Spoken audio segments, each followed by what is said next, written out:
Everyone. I am going to go through a quick overview of this course and how things are set up on Moodle and describe for you the signature assignment and what to prepare for there. So please ignore the dates on this one. I'm going through to make a general overview video. This will be updated for your specific class. So the first thing I want you to notice here in the resources section, the very first thing here, this contains information about your signature assignment. So this has your course instructions, your objectives.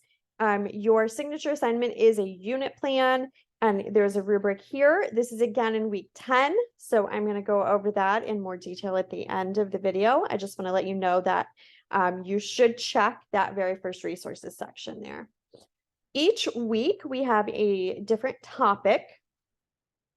So for example, for week 1, you'll have an introduction, learning outcomes, some resources there. For the first week, you will have a parent interview form that is not something that you need to turn in as an assignment. This is just something to guide you as you work through the process of talking to the parent, because you will be tutoring in this class. So one of the first things you need to do is find a student to work with. Ideally, this would be a student in grades K through 5 who are having some issues with math and reading. Reading, we definitely do some math skills in here too. I think a lot of kids can really benefit from math skills. So if you find a student to work with who has a reading disability or has some trouble with reading, that would be your first priority. We ask for you to try, first of all, to find a student who has an IEP or someone who is in the process of being assessed for a possible IEP. At some points, sometimes we do this in the summer, or sometimes we might have someone who is working in another field and it doesn't have access to a classroom full of students at the time. So if that is the case, then we suggest that you would talk to people at church, maybe your neighbors, friends, your relatives, see if someone has a niece or if maybe you have a niece or nephew. As a last resort, we would say if you have children of your own who are in that age range and could benefit from some extra work with that, we usually allow that, especially during the summertime. But ideally, we would definitely like you to work with a student who has already been identified or is in the identification process. Your tutoring timesheet is here. You will need to keep track of that. You will be tutoring for a total of 15 hours. So you can go through the weekly expectations. Ideally, we would say no more than an hour and a half at a time. Depending, sometimes things happen, people get sick. In the winter, we have snow, we have issues, so sometimes we need to get that time in. But especially with the younger kids, if you're doing this after school, then you might find that sometimes you might need to do like a 30 or 45-minute block and meet more frequently. You will have weekly assignments then, so you'll have 2 discussion boards each week. For the first week, you're doing an introduction and then a data-based intervention form. So one will be based on your reading and the learning from the class, and then the other discussion board topic each week will be something from practice and tutoring. So again, you're replying to 2 peers by Saturday of each week. I highly encourage you to go back and read all of the posts of your peers in the tutoring forum each week, because I will reply to everyone who submits on time. So as long as you've submitted your initial post by Wednesday at 11:59 p.m., I will reply to you. If you have any questions, if you have anything that you need, I'll give you some tips and hints and suggestions.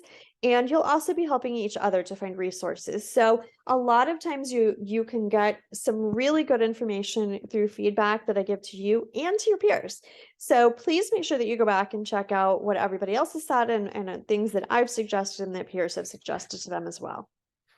You will have a reading assignment for each week. For week 1, you need a permission slip from a parent or guardian. If you are in a situation where you can't start tutoring until a little bit later in the course, please just let me know that, and then we'll get that turned in when you are able to meet with them. And if something happens and you have a week where somebody has been sick, or it's maybe spring break, or a holiday break is happening and you don't get your tutoring in, then please do still reply to your tutoring discussion board forum. Let us know about what's happening related to that. If it's something you haven't gotten to yet, tell us that and tell us what you would plan to do or hypothetically would do in that situation if you didn't actually get to practice it that week. Each week there typically is a short assignment as well of some type, looking at different interventions and those things. And I will send out weekly emails to go through and let you know what's expected each week. The other thing I'm going to do is jump down to week 10 and take a look at the signature assignment. So we do have the instructions, we have a rubric, and then there's a lesson plan template because you'll have some lesson plans on there. The links to the content standards are also in here. Evidence-based practice, make sure that when we use evidence-based practice, we are looking at peer-reviewed journal articles and textbooks. Okay, we want to make sure that things have been vetted, they've been checked. There's a ton of things, on Pinterest and Teachers Pay Teachers, but we don't know the efficacy of that, especially when we are looking at students with special needs. So we absolutely need to make sure that we are using evidence-based practice, and that peer review process that journal articles and textbooks go through gives us that assurance that this has been studied and rigorous and we can trust these results. Okay, and so what we're going to look at is right here. So as we go through, a lot of your weekly assignments are portions of your unit plan. So when you have a unit plan check, please be sure to go back and look at the feedback I've given you. I know it can be very tempting to say, oh, I got a 20 out of 20. I must have done it right. Yay. And just kind of not check. But the thing is, a lot of times, as long as you do everything well, you'll still get your 20 points. But I may have feedback in there to say, hey, if you change this to this, it'll be more effective. Or here's an idea for the next part of this. So please make sure you are using the feedback that you receive from each check and then making those changes. A big thing, I'll give you a hint here, is with lesson plans. When there are lesson plans to submit as part of your unit check, typically we have issues with the objectives. We need to make sure that they're measurable, and that's usually a component that we see people forgetting.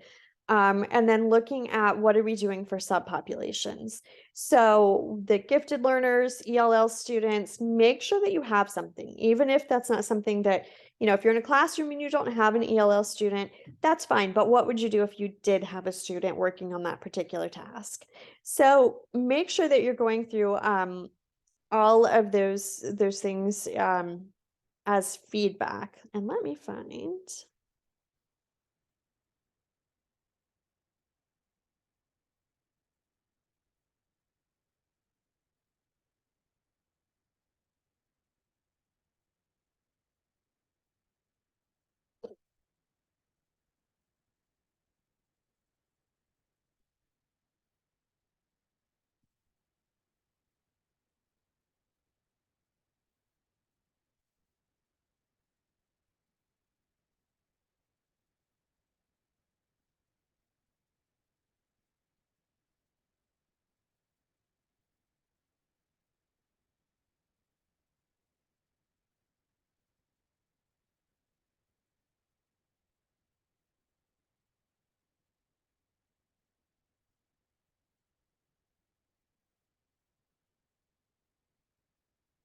Okay, so here is the rubric for the unit plan. So this is something that you'll really want to look at as you go through each of your reading checks or your unit plan checks as well.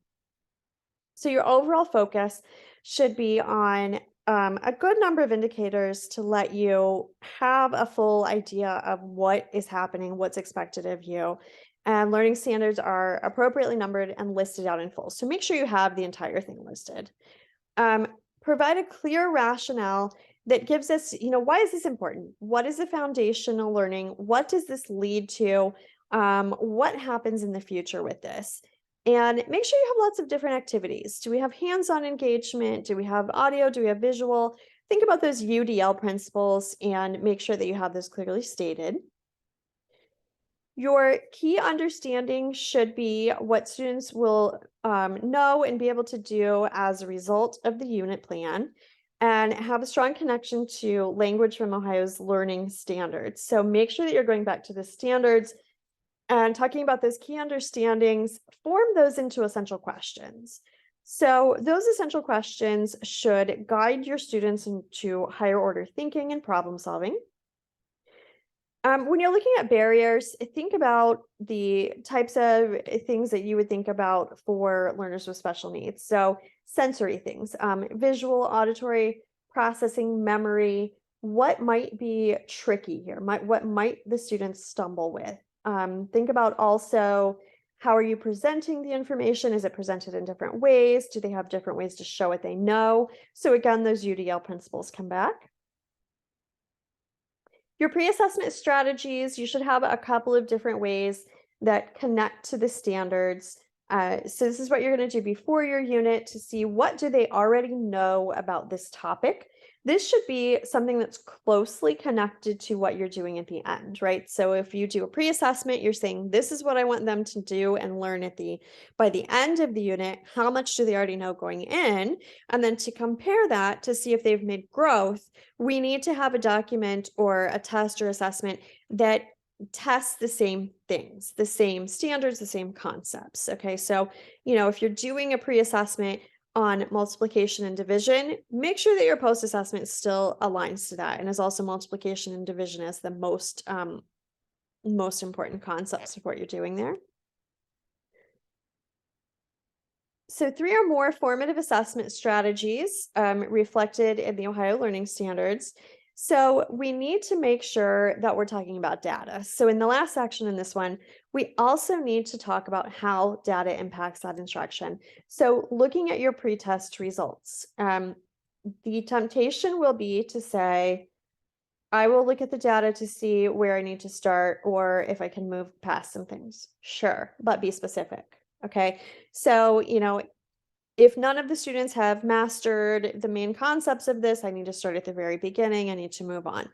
As you go through each formative assessment, then talk about how data will impact your future instruction. So if you do an exit slip with 3 questions that have multiplication problems on them, formatted in different ways, go through and you look at that and you say something like, okay, if 90% of my students have mastered at least 2 of the 3 questions on here, I will go on to the next lesson.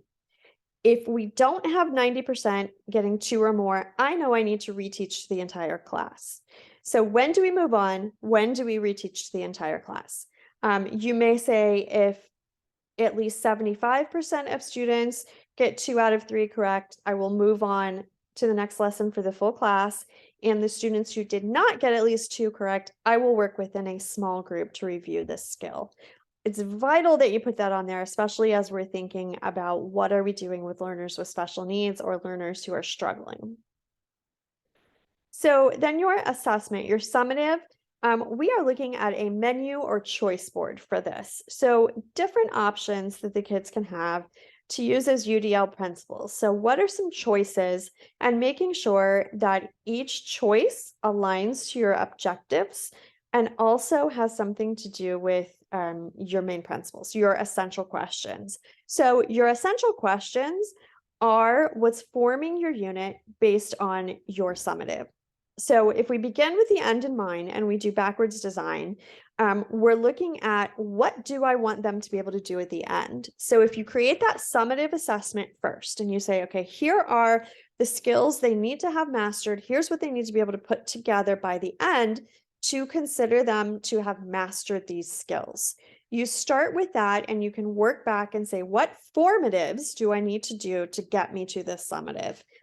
The guiding force for your summative is your content standards and your essential questions. So you're choosing your content standards, and from those, an earlier section of the rubric was to create those as essential questions. So if your essential question is, how does an agrarian economy influence education? That needs to be reflected somewhere in your summative assessment. So if it's an essential question, they absolutely need to know it and master it. So it absolutely needs to be on your summative or part of your summative somewhere. So with those essential questions, depending on your age and your grade level, you're going to probably have between 1 and 3. And then those need to be in some way what your summative assessment is based on.